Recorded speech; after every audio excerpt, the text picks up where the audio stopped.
Before the first gull learned the curve of air, before reeds discovered how to bow, the world lay quiet as a sealed jar. Oceans held their shine without a ripple. Mountains wore their snow like a thought that refused to move. Night stretched from horizon to horizon, not hostile, only waiting, an unwound string across the instrument of the earth. In that hush, even time seemed to perch on the edge of itself, wary of making the first sound. Somewhere within that waiting, a small intention formed. Not a word, not a spark, only the wish to move. It gathered in the seam where sky touches sea, the place where silence keeps its watch. There, the posture of the world changed, as a sleeper shifts before waking. The first breath prepared itself with the patience of stone. From that intention, a shape rose, thin as a line drawn by dew, soft as a secret. It widened, gathering the faint sigh of sleeping reeds, the unspent curve of gull wings, the unused room between cloud and wave. When it gathered enough to be noticed, it named itself by being what it was, a gentle westward moving breath. Zephyrus did not arrive as thunder nor as gale.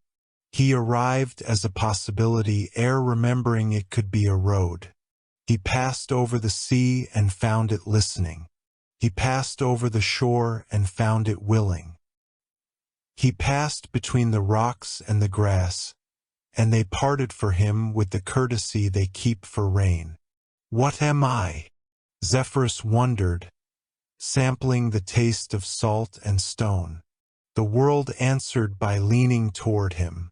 He touched a palm frond and it learned to speak softly. He touched a spider's thread and it began to sing a sound too thin for ears, a sound felt in the patience of wrists. He touched a sleeping fox and the fur arranged itself to fit the direction of comfort. The new wind learned his edges by finding where others began. He trailed fingerprints along a dune and watched sand remember how to travel without losing itself. He pressed a fraction of his body through reeds and heard music practice its first hour. He entered a cave and came out with the shape of echo braided into him. Everywhere the same lesson, what moves honors what rests.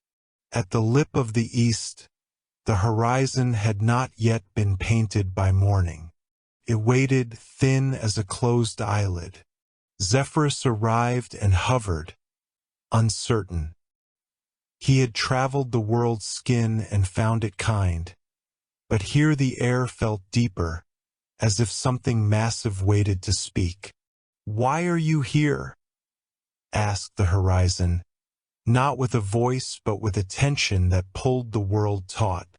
"I am the road," Zephyrus said, discovering that the answer was true as he said it. "But I don't yet know what walks me." "Then make me ready," the horizon replied. "Smooth me so that what comes next arrives gently." Zephyrus breathed upon the line between night and everything after. The line softened, then lengthened, then learned to lift like a curtain held in careful hands. Deep below the eastern rim, light lay curled like a child in its first bed. It had practiced shimmering inside stones, rehearsed warmth inside seeds, hidden tiny reflections in the eyes of creatures that had never seen a dawn. It was ready, but it did not yet know how to step into the world without breaking it. Zephyrus slipped down, a hand shaped of moving air, and found the sleeper by its glow. No blaze, only a promise. "I will carry you," he said, the words forming not as speech but as a steadying pressure. "You will not bruise the morning. You will not frighten the grass." Light stirred and widened, like bread finding the heat it can rise with. "Who are you?" it asked. I am the space you need, said Zephyrus. They practiced. Zephyrus lifted a sliver of brightness and laid it upon a ripple, watched the ripple widen without shouting. He carried a spoonful of gold over a cliff and this was new, let it fall so slowly that even Shadow had time to bow. He pushed a coin of light across the eyelid of the sea and felt the whole ocean blink. Not too fast, he told himself, and the world agreed. He learned to thin himself when passing doorways, to thicken when crossing chasms. He learned to rest upon roofs without prying, to lean against sails without boasting. Each lesson inked itself along the length of his invisible body, until he wore them like lines maps used to describe mountains they respect. At the place where colors rehearse their first sentences, a house stood with walls made of quiet. Inside, the painter of the first edge-sorted bands of nearly gold from nearly blue, nearly rose from nearly gray. Zephyrus entered without moving the door. The painter nodded, as if he had been expecting wind to become someone. "You'll carry today," said the painter, placing into Zephyrus a palette that was not a thing but a way to hold hues. "Take the lighter ones first." Zephyrus brushed his passage along the world's lip and the lighter shades followed, their feet almost not touching.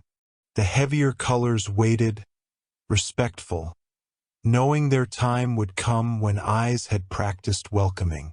8. The children and the curtains. In a small village facing the sea, curtains lifted for the first time in history without hands.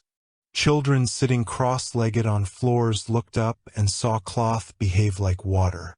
They reached their arms into the moving air and found that it held them without holding them. Small sounds of wonder rose, and Zephyrus carried those too.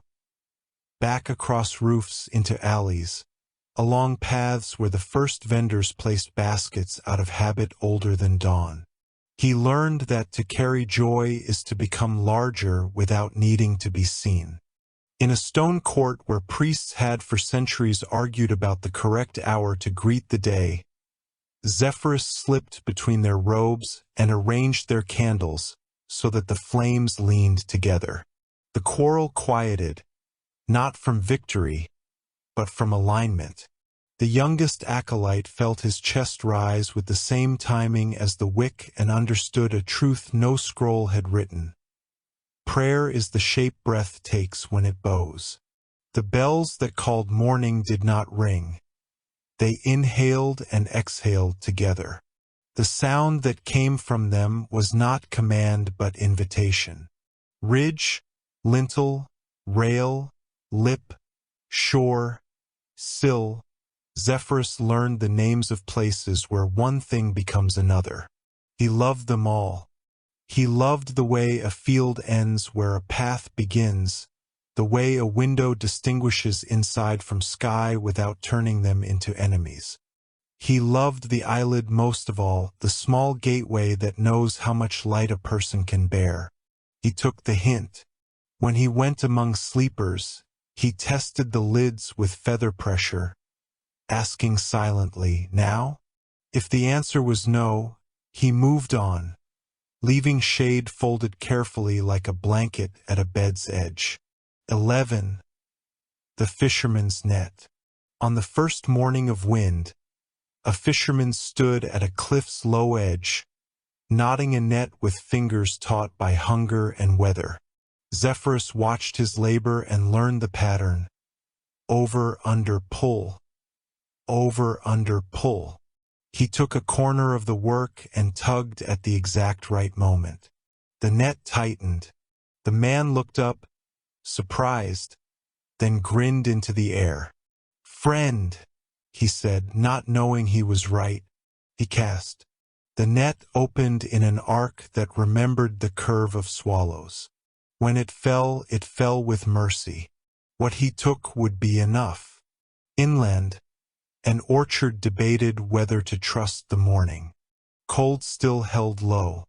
Zephyrus threaded himself through branches, lifting each blossom's chill by a breath. Bees weighed the possibilities and chose risk with the courage of small bodies. Pollen stood from its beds and turned to face what it hoped would arrive.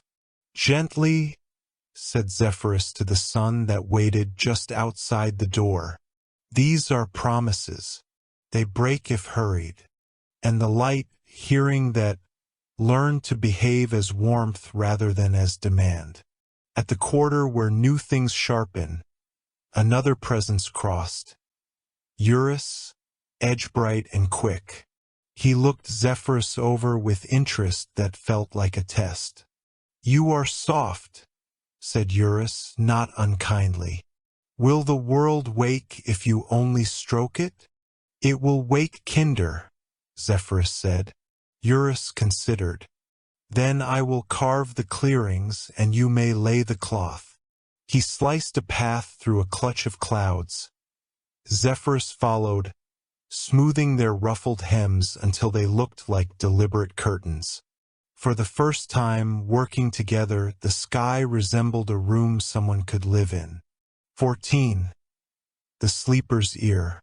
Beneath a cypress, an old woman slept in a chair. She had survived many winters by counting days on a ribbon and tying knots for the ones she endured. Around her neck hung the years as gentle burdens.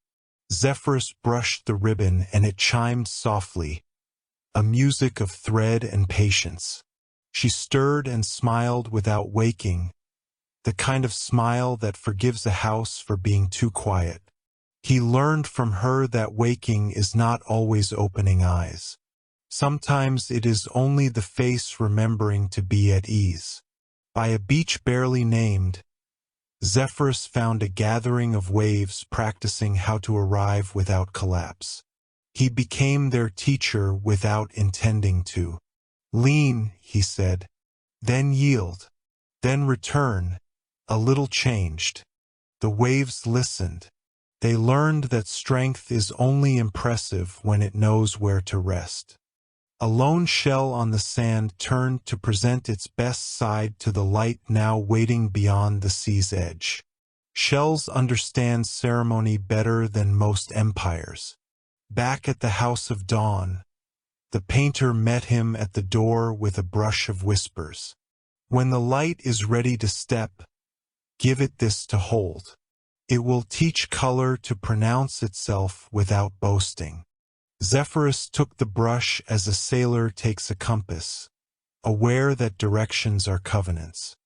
He brought it to the sleeper of light and felt it settle against that being the way tools settle into hands born to use them. Color woke by degrees. First a sighing gray, then a blue that knew the word harbor, then a rose that remembered how to comfort skin. Now, the horizon announced, not as command but as welcome. Zephyrus inhaled until he remembered how large he was. Then he exhaled along the world's rim, and light rose as if riding a tide composed entirely of permission. Touched water first, then stone, then leaf, then face. Over boats that had watched for sails, over rooftops that had memorized the stars, over fields that had argued with frost. The light moved with the quiet confidence of a name spoken by someone who loves you. The world did not cheer. It sighed in relief, the greatest applause there is. In the high east, a chariot of patient gold waited. Its driver, still within his own dawn, looked down on the newly smoothed path and nodded. Helios raised his hand to the wind he had not known he required and said nothing. Zephyrus read the gratitude in the angle of the reins, in the way the horses set their hooves to the rail of morning. "Carry me when I am heavy," the sun's warmth seemed to say, "and when I am light, remind me to be kind." "I will," replied Zephyrus, and the word became a current that would travel every day. In a harbor town, hundreds of doors unlatched by the width of a coin. Zephyrus knew which windows needed him, those behind which grief had slept too long, those beyond which bread had yet to trust the heat. He moved through kitchens and over tables, stirred curtains, cooled pots, erased the idea that morning must begin with noise. Children found their feet before their worries did. He learned to leave a room having taken nothing but the temperature of its welcome. By mid-morning's rehearsal, though morning had not yet truly begun, mortal tongues tested a new word. Zephyrus, they said, sensing that gentleness had chosen a direction. The name did not make the wind more real. It made their gratitude easier to carry. People are built to thank by naming. He took the word without owning it, the way a river takes rain and returns it to the sea. He wore it loosely and promised not to turn it into a demand. At the exact place where night gives back the keys of the world, Zephyrus prepared the gate. He polished its hinges with the oil of restraint.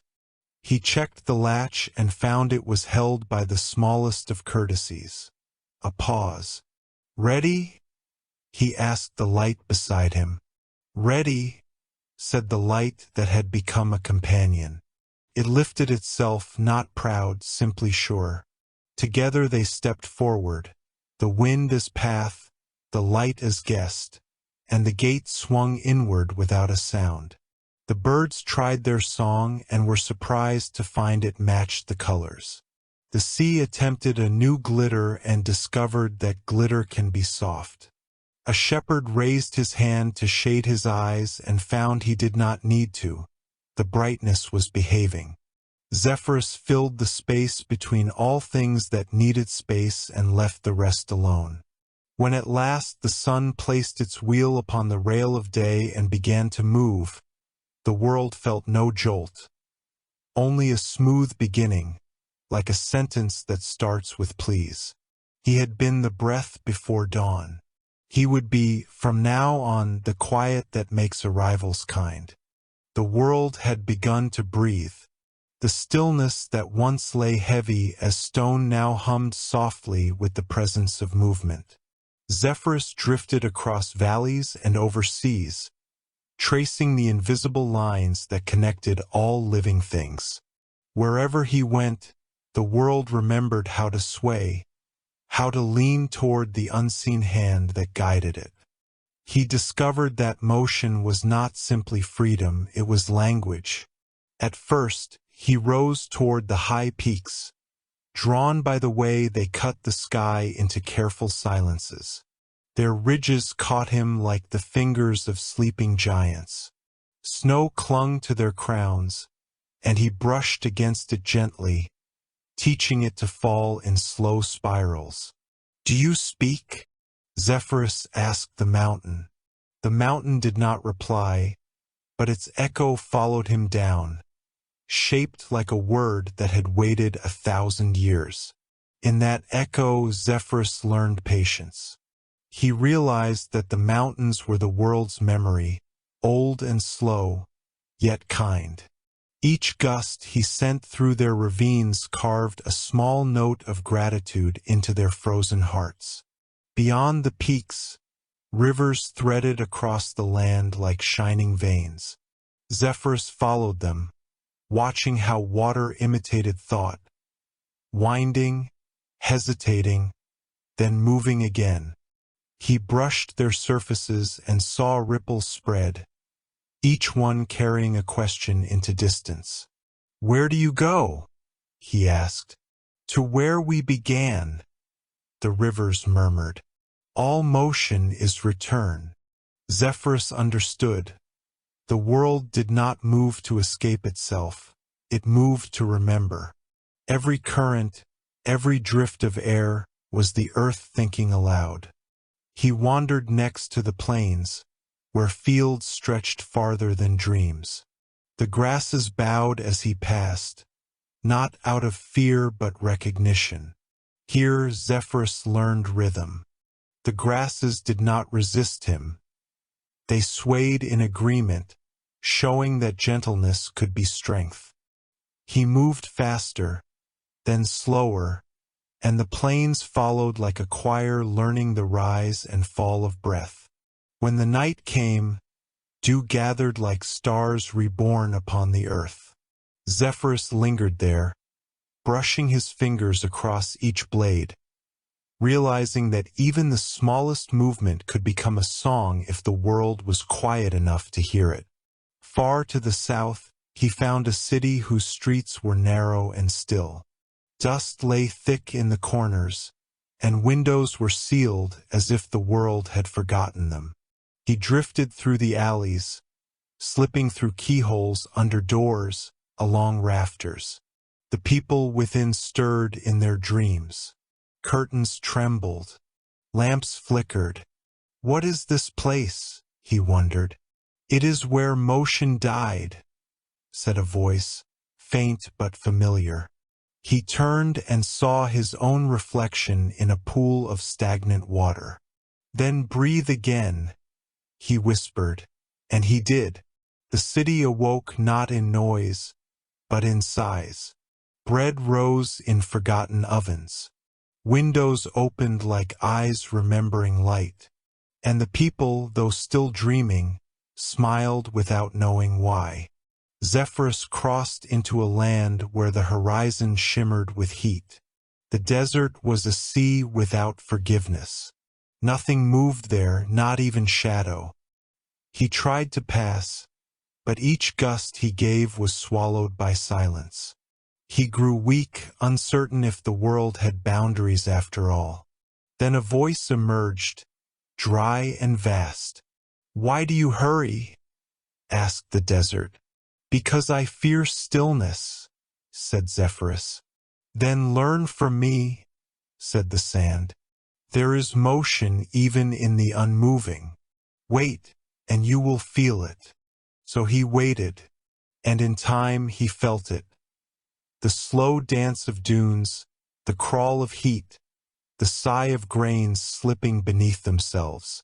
Even stillness had a pulse. When he finally reached the farthest sea, he thought he had seen everything. But the ocean was older than thought, and it greeted him with laughter, waves rising like applause. "I carried light," said Zephyrus, "and taught the world to breathe. And now?" asked the sea. "Now I wish to listen." The waves whispered their stories, of depths that swallowed time, of creatures that glowed like memory, of shipwrecks that dreamed beneath the sand. Zephyrus learned that movement is not just traveling forward. Sometimes it is learning how to stay and listen.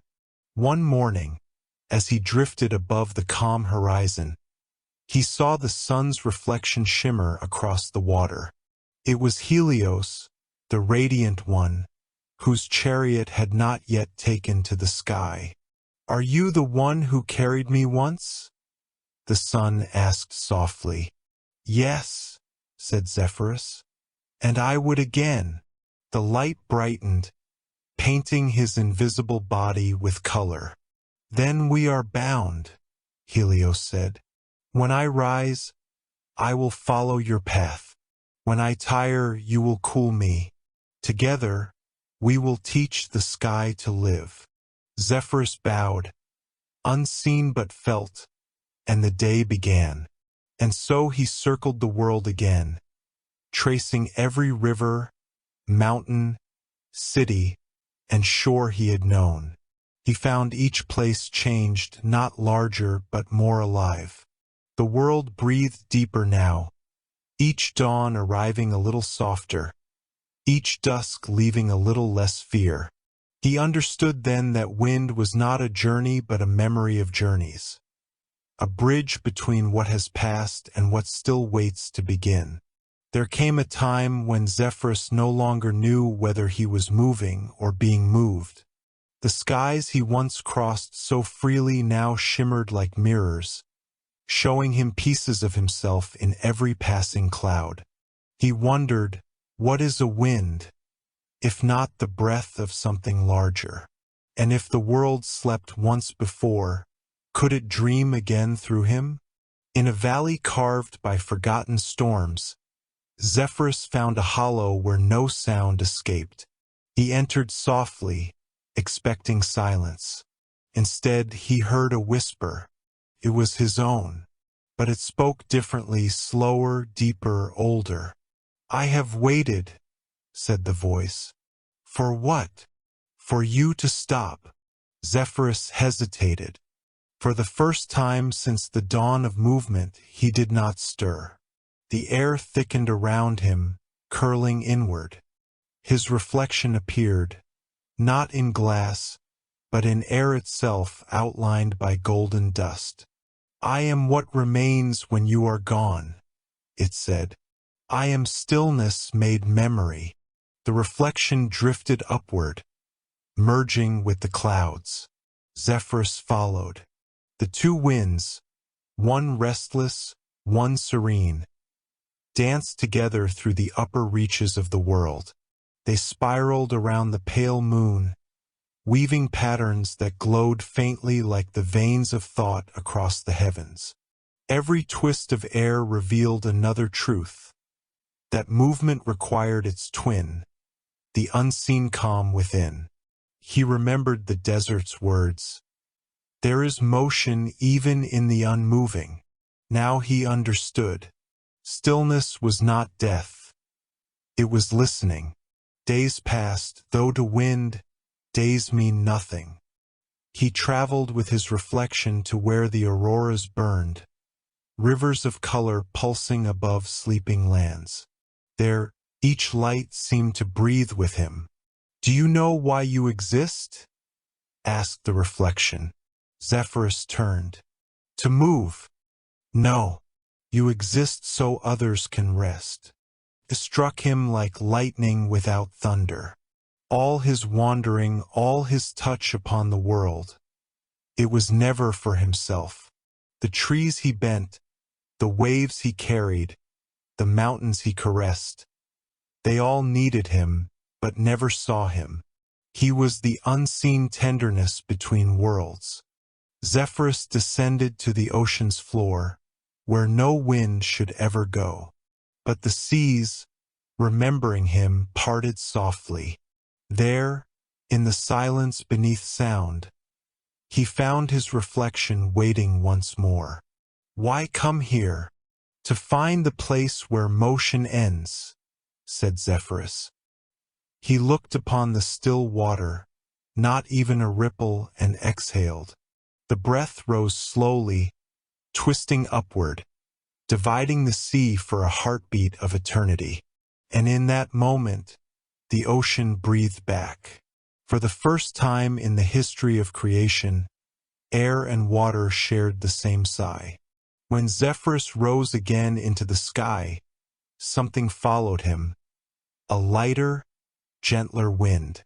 Carried no name, no past, only wonder. It was as if his reflection had been reborn as another self. "Who are you?" he asked. "I am the echo that learned to sing," it replied. They moved together, twin currents through dawn and dusk, weaving warmth and coolness, storm and calm, life and sleep. The world began to bloom differently. Even time seemed to breathe easier. One evening, as stars descended like slow rain, Zephyrus stopped again. The other wind, his reflection, slowed with him. The sky above them shimmered in gold and blue, endless and kind. "Will we fade?" asked the reflection. "Yes," said Zephyrus, "but our motion will remain. The world remembers everything that listens." And with that, they drifted into the quiet between stars, a lullaby carried forever across the breath of creation. When dawn came, it did not rise. It remembered.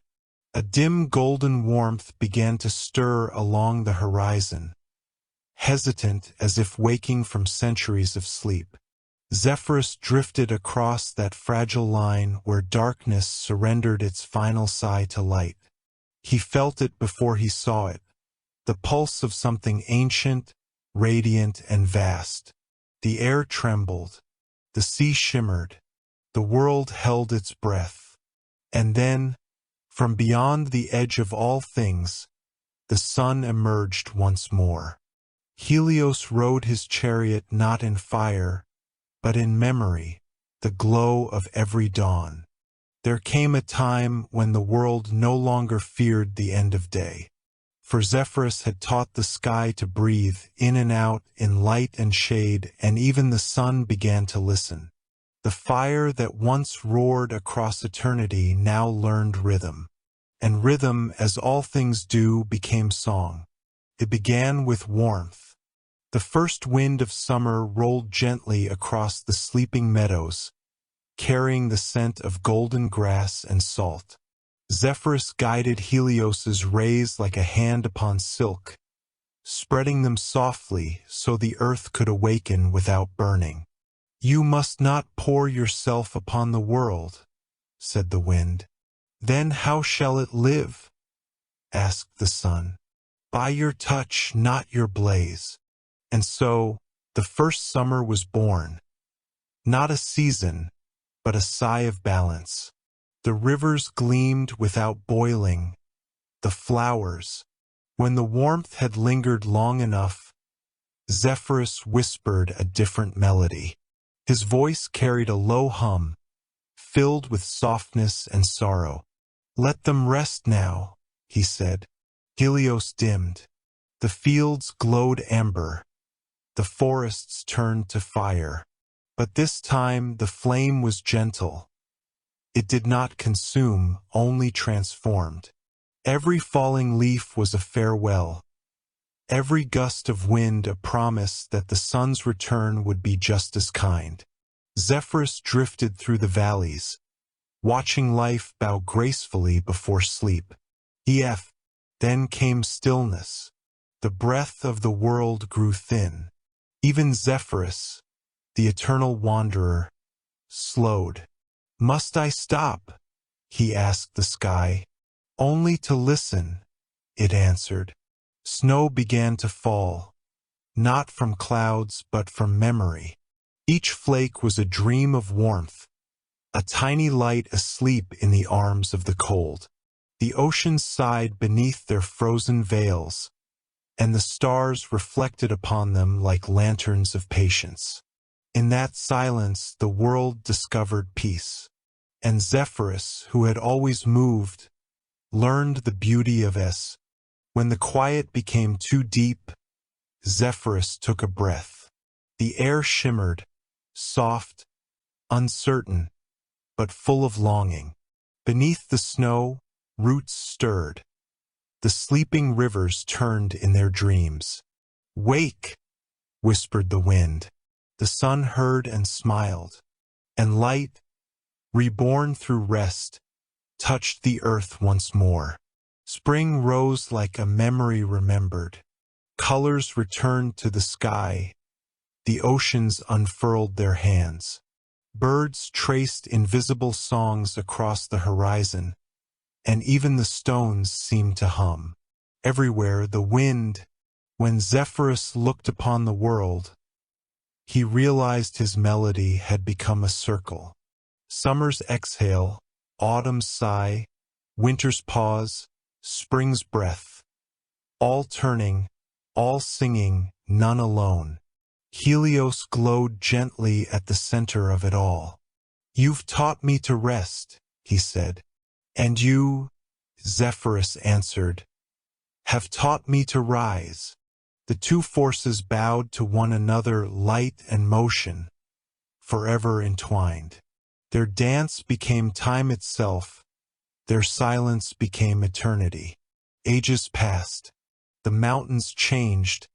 The oceans deepened, but the song endured. It could be heard in the rhythm of waves, the murmur of forests, the sigh of stars. Sometimes, in the first light of dawn, Travelers would feel a breeze touch their face and think it only wind. But it was more. It was the oldest music in the universe. The sound of the wind teaching the sun to rest, again and again. And in that music lived all memory, all warmth, all beginnings. Forever breathing, forever listening. It was said that time forgot its name the day the horizon stopped ending. The world no longer woke nor slept, it breathed. Zephyrus floated above the quiet earth, his body now a whisper between worlds. The sky shimmered in amber and violet, a dream without boundaries. Helios burned softly at the edge of vision, his light no longer harsh, no longer demanding, only remembering. They had become the rhythm of all things, the inhale of life, the exhale of stillness. There came a day that was not a day. The sun rose but never climbed. The wind moved but never stirred. All motion slowed until the air itself seemed to hover. "Is this the end?" asked Helios, his voice dim as dawn behind a veil. "No," said Zephyrus. "It's the space between breaths." The horizon shimmered. A golden thread stretched across eternity.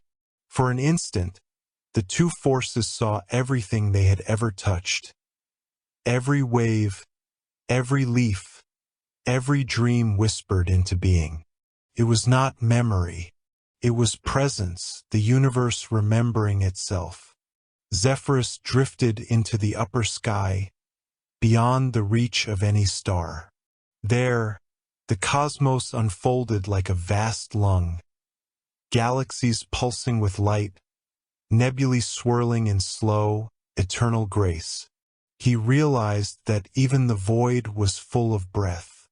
Every star exhaled, every shadow inhaled. Creation itself was alive. And in that living silence, Zephyrus felt something new, the longing to rest. He closed his unseen eyes and let himself dissolve into the very air he had once commanded. "I will not stop," he whispered, "but I will dream." The first wind dream began, a movement softer than sound, carrying warmth across the edges of time.